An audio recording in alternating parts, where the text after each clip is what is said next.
निम्नलिखित संख्याओं के वर्गों के बीच में कितनी संख्याएं हैं? संख्याएं लगातार होनी चाहिए, तो हम इसको आसानी से ज्ञात कर सकते हैं। 10 के बाद 11 आता है, 17 के बाद 18 आता है और 30 के बाद 31 आता है। संख्याएं लगातार है, तो इनका वर्ग करेंगे तो इनके बीच में कितनी संख्याएं हैं? पहला सवाल दिया है 10 का वर्ग करें तो 100 आता है और 11 का वर्ग करें तो 121 आता है। 100 और 121 के बीच में कितनी संख्याएं हैं? 20 संख्याएं हैं। 101 से लेकर 120 तक 20 संख्याएं हैं। ये तो आसान था, 10 का वर्ग और 11 का वर्ग करना, 17 और 18 का वर्ग करना, 30 और 31 का वर्ग करना, या कोई और संख्या आ जाए जैसे 55 और 56 का वर्ग करना तो कठिन हो जाता है। तो इसके लिए हम एक फॉर्मूला बनाते हैं। n का मान लेना है जो इनमें से छोटी संख्या है, 10 है, और n + 1 का मान लेना है, यानी 10 के अंदर 1 जोड़ेंगे तो 11।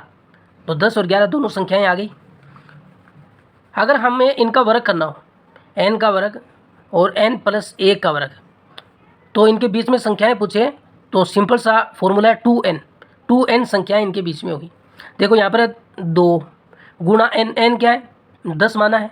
पहली वाली संख्या छोटी संख्या को n मानना है 10, तो 10 का 2 से गुणा किया 20, तो 20 संख्याएं होगी जो इनके बीच में होगी। दूसरा सवाल देख लीजिए इसी फॉर्मूले से, लगातार है, सीधा आप 2n भी लिखेंगे इस तरीके से कि 2n संख्याएं होगी। 2 गुणा n किसको मानना है? n तो पहली वाली संख्या छोटी संख्या 17 है, तो 17 को मानना है, तो 17 को 2 से गुणा किया तो 34 संख्याएं इन दोनों के बीच में होगी।